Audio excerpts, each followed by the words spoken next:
Alrighty, so News of the Week episode on this Saturday afternoon, and this is something I already mentioned in yesterday moving forward series about the New England Revolution, but I'll reiterate again, and that of course is Bruce Arena still not officially reinstated by the league. So despite we have heard rumors that the league has officially reinstated with Bruce Arena, that of course is not the case. So it'll be interesting to see when they decide to reinstate him, and when he does reinstate. It'll also be interesting to see whether or not if he is going to get a head coaching gig, especially with the way that, with all these teams that have already filled up their vacancy spot throughout the off season, there's really not a lot of option for Bruce Arena to basically go to become the next head coach of an MLS team. I mean, if there's one team I know for sure that still haven't filled out their head coaching role, and this is kind of sad to see because it's one of the team I root for, Minnesota United. They have not filled their head coaching role, and it feels like there's kind of no rush for them to do so, which has kind of caused a lot of concern within the Loons fan base. But if Bruce Arena does get reinstated, I mean, I wouldn't mind the Loons decided to get Bruce Arena as their head coach. I mean, he is a guy that has been successful everywhere that he gone, and I know even though it will kind of maybe leave a bit of a black mark because whoever hired Bruce Arena, there might be some skepticism of, well, we still don't know exactly what happened, and it feels like it's kind of leave a bit of a black mark, kind of on the team.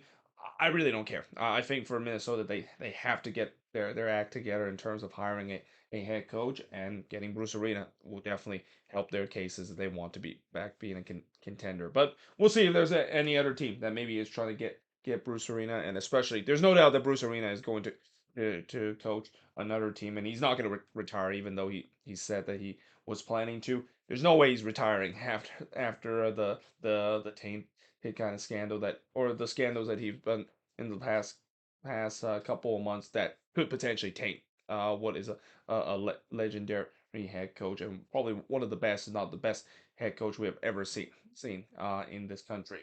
And then Gavin Wilkinson. So this is another guy that I mentioned in my last News of the Week episode. He has joined Sporting KC on a front office role. Well, it turns out that front office role is being the new sporting director of Sporting KC. And there is no doubt that there's been a lot of backlash in terms of this move, and understandably so. I mean, this is really surprised to see Gavin Wilkinson get another chance, especially he's another guy that was involved in a scandal during his time as the sporting director for the Portland Timbers. In fact, he basically was forced to resign because of that. So yeah, this is definitely something that, again, if you're supporting KC, and I've already have heard some of their supporter group have voiced their displeasure in terms of it.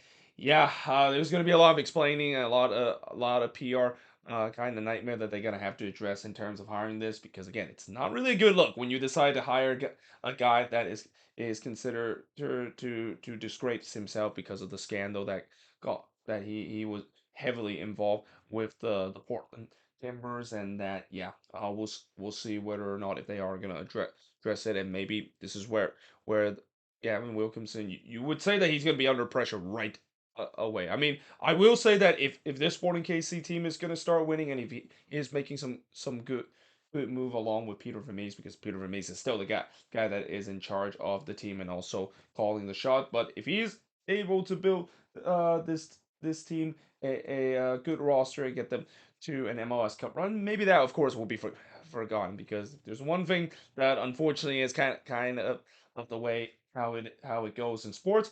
Winning definitely cares in terms of all the past scandal that happened in the past.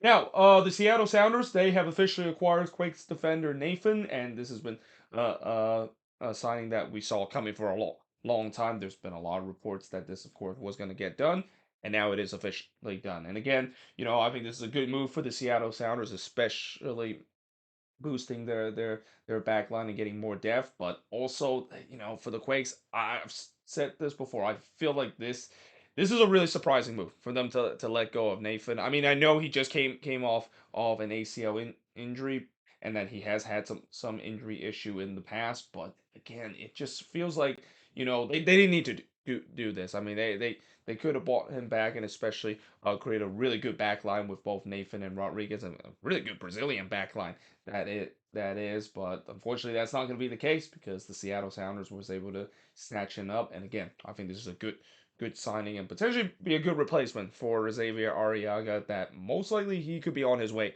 out of the Seattle Sounders, considering he's really dropped down the pecking order. Now, speaking of a player that is out of club, is Jefferson Savarino. So RSL has officially sold him to Botafogo. So again, another piece of the RSL core that we've seen in the past have gone, and another legendary player for RSL has now moved on for the second time. And again, this is not a big surprise considering Savarino has voiced his displeasure throughout the season, especially toward the front office, and that yeah, eventually they just kind of have to move on from him for the second time, and we'll see how he's going to do now that he's moving to Brazil. And another player that is also moving to Brazil is Luquinhas. So it's official that the New York Red Bulls have transferred Luquinhas to Fortaleza, and that again, I think this is the best for the New York Red Bulls. I mean, Luquinhas have just not really lived up to the expectation that they hoped for him as a DP, and that while he definitely shows some flashes that he can be a good player, especially in his first season. I thought he actually played relatively well in his first season. Yeah, that second season it was bad. It was bad enough that the Red Bulls had no choice. They had to move on from him. That would be just such a waste of a DP spot when you have a player like Luquinhas that was clearly not performing anywhere close to the DP kind of tag that he is worth on this team. Now, the New York Red Bulls also signed Swedish young international defender Noah Ellie, and again, this is another move that we have heard before for a while. And basically, in terms of this past couple of days, the news cycle definitely slowed down in terms of some interesting new news in terms of signings, because a lot of these signings are just kind of rumors we talked about before, and now it's being made official. And this is one of them. Them getting Noah Ellie, and that again I mentioned. I think this is a good signing to help booster a back line that was already solid before, but this is just going to make it even better heading for this upcoming season. Now, the Seattle Sounders have also signed Josh Atencio to a new contract extension. I think it's a good contract extension because Josh Atencio, a very good utility piece for the Sounders team, especially in the midfield. And then FC Dallas have signed Jimmy Maurer to a new contract extension. I mean, Dallas could have easily let go of Jimmy Maurer, especially I think Jimmy Maurer is definitely uh still be a good starting caliber goalkeeper in this league. And in some way, it's kind of interesting that he decided to stick around as a backup role. But still, if you ask me in terms of some of the best backup goalkeeper in this league, you gotta say Jimmy Maurer is definitely up there, because doing that one season that he had doing that COVID shortened season, he was by far for one of their best goalkeeper that Dallas has ever had, and that Wellesley deserved a new contract extension, even though there could be a case that I'm surprised that he decided to maybe think about moving on to another team and maybe getting a starting role for other MLS team. Now, Sporting KC2 have announced that they have signed Courtney Ford to an MLS Next Pro contract. So, if you want to look at a guy that is a classic example of having so much potential in the future, but just kind of got completely ruined because of injuries after injuries, that's Courtney Ford career. I mean, it's really sad to see the career of Courtney Ford. I mean, he is probably the most snake bitten player, or at least one of the most snake bitten player we ever seen in MLS, and a classic example of the what ifs if he was able to stay healthy. I mean, he just years after year he's gone through setbacks because of injuries. I mean, he just fresh off of another torn ACL, which feels like it's probably like his fourth or fifth torn ACL, and it's hard to believe that he's still only 27 years old. I mean, again, this is a guy that you would feel like he's been around the game for a very long time, and that again, I will say that I do applaud Courtney for still trying, and that this could be a way where if he does well with Sporting KC2, and if he can stay healthy, and that's a huge if with Courtney Ford, maybe he can get himself back into the Sporting KC team and back to an MLS role. But again, just such an unfortunate career to see a guy that just been hampered with injuries after injuries that just unfortunately, he'll pretty much never live up to the expectation that we thought he was when he came through the rank of the Colorado Rapids.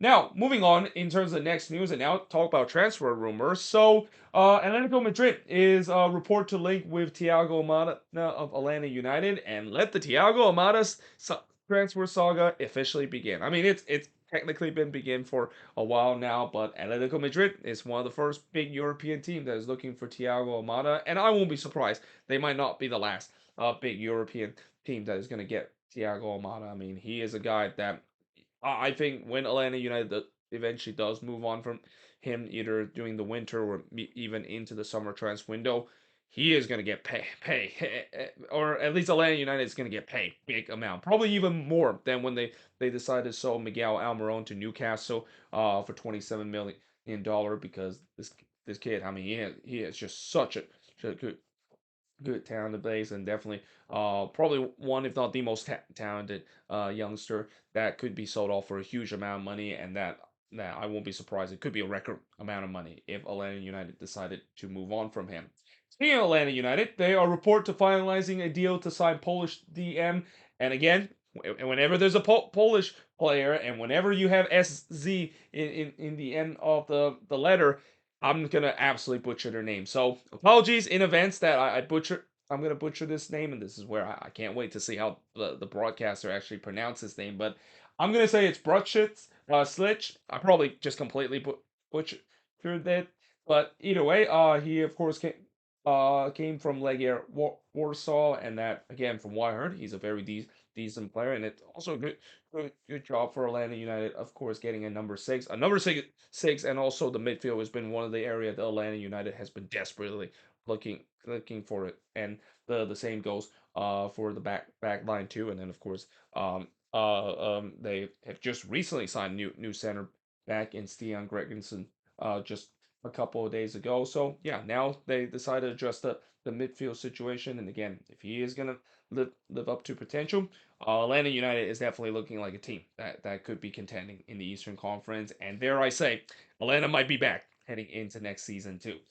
Speaking of Atlanta United, they are also finalizing a deal to sign Derek Williams from DC United. So again, as I mentioned, them recently signing a center back in Stian Gregerson. It seems like they're now looking to sign another center back in Derek Williams. And I gotta say, Derek Williams, he had a good season with DC United. I mean, I know doing his last years or so with the Galaxy, he didn't really play very well, and then he decided to move on to another team, and that it turned out he actually improved during his time with DC, and is another example of what happened when a player go to a change of scenery and started to improve again. So yeah, him going to Atlanta United, we'll see if this, of course, will be a move that will complete, and if it does complete, it's going to be interesting to see whether or not if he's going to get some starting minutes. I mean, they obviously are looking for a guy that can clearly fill into the shoes of Miles Robinson, and that's a pretty big shoes to fill. I gotta say, consider Miles Robinson has consistently but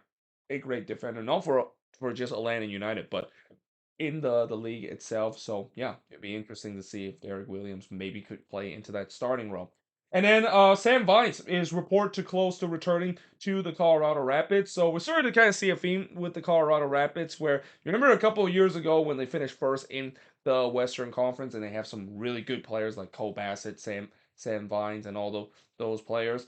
It feels like they're trying to do that team again, or trying to at least build that team back by getting Sam Vines. I mean, hey, now all they need is probably get Mark Anthony K back, because Mark Anthony K is I believe he's now a free agent after New England decided not to re-sign him, and probably for a good reason that is. But yeah, Sam Vines coming back to the Rapids. I think that this could be a good move, considering he was really good with the Colorado Rapids, and he could maybe have a renaissance season similar to what we saw with Cole Bassett. I mean, when Cole Bassett came back to the Colorado Rapids, well, it was kind of rough in the beginning. He definitely had a renaissance kind of season in the latter part of the year, and that Sam Vines is another player that he was okay during his time in Europe, but really kind of never live up to the expectation of maybe even break into the U.S. men's national team, because that's kind of what you want to do when you're a player that start your career in MLS and eventually make that jump to Europe. You want to maybe break into the national team, but if it doesn't quite work out, and especially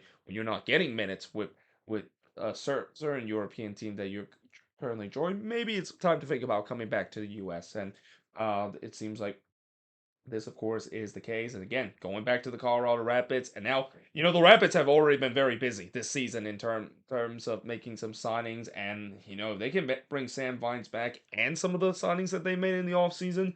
I gotta say, the Colorado Rapids, this team might not even be a team that I think could be a fringe playoff team. I think this team could be a playoff contender, and that's crazy to say considering when I did the moving forward series episode about the Colorado Rapids, I talk about the doom and gloom situation. Now, I will also say that if you're a Rapids fan, I can understand why you might want me to pump the brakes, especially the guy that is currently coaching the team is Chris Armas, and if there's one thing about Chris Armas is that yeah, he's not really a good head coach, and he hasn't really done done well lately, especially in his disastrous tenure at Toronto FC. So yeah, there's no guarantee that this team can instantly bounce back, but we have seen before where teams can finish dead last in the standings, and well, next season they immediately improve to a point where they can make it to the playoffs. I mean, a lot can change in MLS, and we've seen it for time and time game, and it feels like we could see it the same case with the Colorado Rapids. They may be back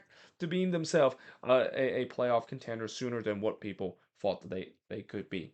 And then moving on in terms of the next news, and now talk about other news not involving signings and transfer rumors. So Lee Quinn have joined Angel City as a assistant head coach. Always great to see Lee Quinn getting a coaching role, even if it's with an NWSL team, because I always thought Lee Quinn was going to get a chance to be in a coaching staff in the future. I mean, he provides some really good leadership skill during his playing career, and that yeah, this could be a step for him to potentially maybe even get a head coaching role or even an assistant head coaching role in MLS in the future. And then OKC Energy is set to build a new multi-purpose stadium in 2027, and they've also mentioned that they could potentially have a MLS team playing in that new multi-purpose stadium. Now, obviously, 2027 is quite a while from now. That's a year after the World Cup happened here in the U.S. And I know Don Gabber has mentioned that they're going to stop at 30 teams, but he didn't mention the fact that they're going to permanently stop at 30 teams, and that he has also said that he's welcome the fact that the league will continue to grow, and there could be a case where OKC could be a market to have an MLS team, and especially one of the things that it feels like expansion team nowadays. I mean, there's couple of criteria that Don Gabber would definitely want to see a new expansion team has. They want to have an owner that has deep pockets. They want to make sure that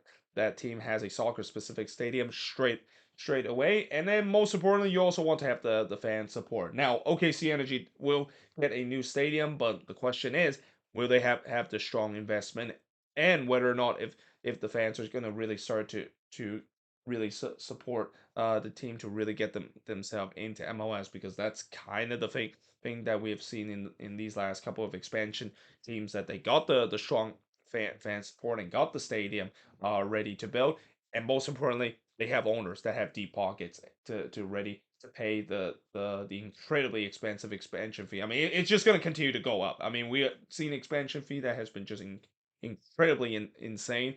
It is going to continue to go up to a point where it could be up in the multi-billion-dollar region, as this league could potentially expand to 36 or even 40 teams in the near future.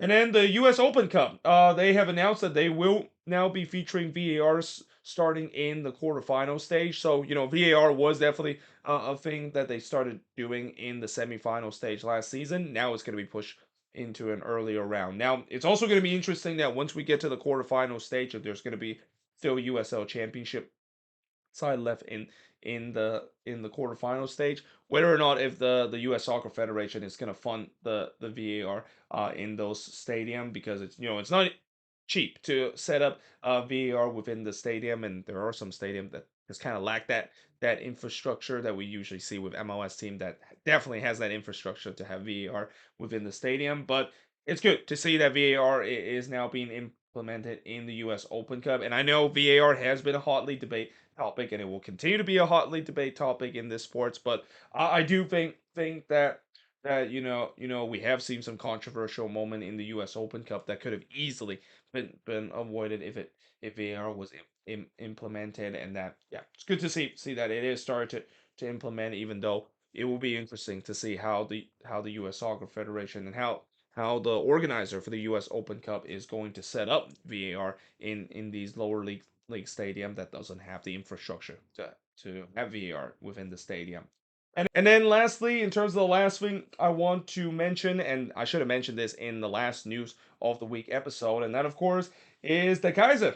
Franz Beckenbauer unfortunately passed away at the age of 78 earlier this week. And Franz Beckenbauer, obviously, as I mentioned, known as the Kaiser. He is definitely one, if not the most important German player of all time. But people forget that he actually played in the NASL before, and he actually played in that New York Cosmo team that obviously everybody knows about that New York Cosmo team in the late '70s having the icon of Pele being there. But I think Frank Beckenbauer was really overshadowed during his time. I mean, again, Pele was the big name in that stage. I mean, pretty much back then with the Cosmos, you could argue that in terms of Pele coming into the U.S., it was really a watershed moment in terms of American soccer, and you can even say the same thing about just recently with Messi coming to MLS and coming to Inter Miami. Really a watershed moment in American soccer too, and also especially in this league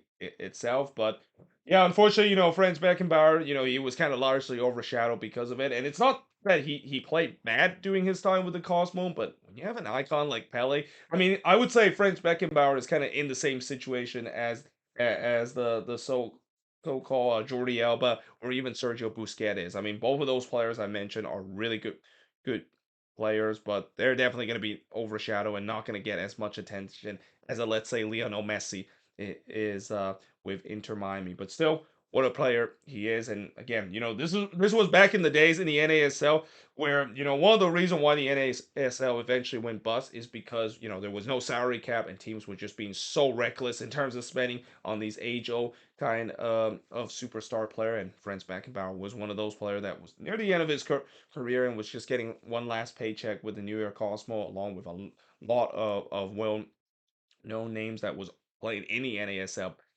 back then. Yeah, that's kind of the reason why the NASL kind of went bust. And I know to this day, I know there's been a lot of people complaining about MLS having a salary cap, and rightfully so in terms of this year where they just refused to up the salary cap and refused to even change the roster to accommodate of what could be another season where teams are gonna be tested their limits in terms of the resources that they had in the squad that they have heading into this season. But still, there's a reason why MLS have a salary cap where you don't see teams that just get gone completely reckless in terms of spending, especially in the early days of MLS that could eventually um, turn the league upside down to a point where it could dissolve, just like what we saw with the NASL back in the 1980s. But there you have it. That is pretty much it in terms of looking at this news of the week episode. As always, let me know in the comments below what do you think of these news, and if there's any news I didn't mention here on the board, let me know in the comments as always. But until then, hope you guys enjoy this video. If you do, make sure you guys do like, smash the subscribe button, and yeah, I of course will see you guys next time.